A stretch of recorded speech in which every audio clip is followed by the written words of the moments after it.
Next, we'll have a look at Joseph Nee and Thomas Cashman. There's been a few news reports out just lately, and I thought it'd be good to go over a couple. But the rabbit hole goes much deeper than I expected. A big question is, why would someone want to kill Joseph Nee? Well, the Express reports that Joseph Nee was said to be known in the criminal underworld of Liverpool. He's known to be a dog. This is someone who steals drugs from rival drug dealers. Supposedly, Thomas Cashman was hired to take out Joseph Nee by an international drug ring. Supposedly, the drug ring had suspicions that Joseph Nee was planning to steal the consignment of their cocaine in a jail plot. The Express also reported that the father of two, Cashman, was a feared enforcer for an organised crime group who had been building a reputation on Merseyside as a man with a gun. Supposedly, they have an underworld source who said they knew Thomas Cashman. The source said, "When I met him, which was in 2018, he was just a skinny little rat with a firearm. He can't fight with his hands, but he could use a gun, and he was willing to use a gun anywhere on anyone." Supposedly, Thomas Cashman had a number of grow houses on the outskirts of Liverpool. This is supposedly how they source their cannabis. But other reports say that Thomas Cashman was actually an enforcer for people who sold cannabis and grew that cannabis. The source goes on to say, basically his main line of work was being an enforcer alongside people doing cannabis grows. And every time these cannabis grows got robbed, he would be recruited by people that were growing them to do the damage. It seems this source knows quite a lot of information, including knowing Thomas Cashman was in possession of a firearm in 2018. That's 4 years before Olivia Pratt-Corbell was killed. This was also the same year that Joseph Nee was shot at in 2018. Press has also reported that Thomas Cashman and his associates may also be involved in grenade attacks and gun attacks across Liverpool. The Express took a look into Thomas Cashman's friends list on Facebook. They found he had links to other criminals involved and jailed for gun crimes.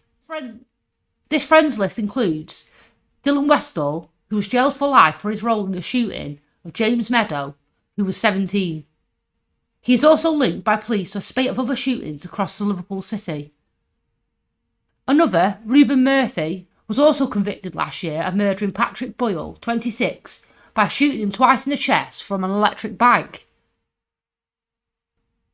If Thomas Cashman was a hitman for a drugs cartel, then why is he selling cannabis too? You would think he would make enough money killing people. If you remember in the trial, he said Craig Brine was his enforcer, which kind of passes a buck on to Craig Brine too. Was or is Craig Brine a hitman for a drugs cartel? Seems a bit fishy. But Thomas Cashman was also arrested in connection with another murder. The murder of Carl Bradley in Liverpool. The case had made headlines and been dubbed the body in the snow. Carl Bradley was killed on Penshaw Close in West Derby, Liverpool.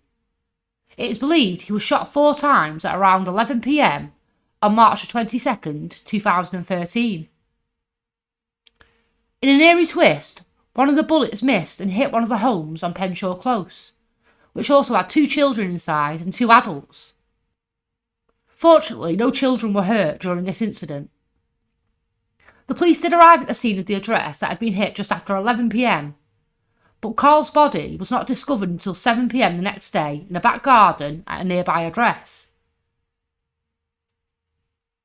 Merseyside police believed it was a targeted attack that was an executioner-style attack. 4 people were arrested for the murder, including Thomas Cashman. He was questioned but released. Some reports say that another woman the same age as Thomas Cashman was also arrested, but I can't find out who this was. But it says she lived in West Derby. Thomas Cashman then supposedly fled to Spain to an area that has been plagued with shootings.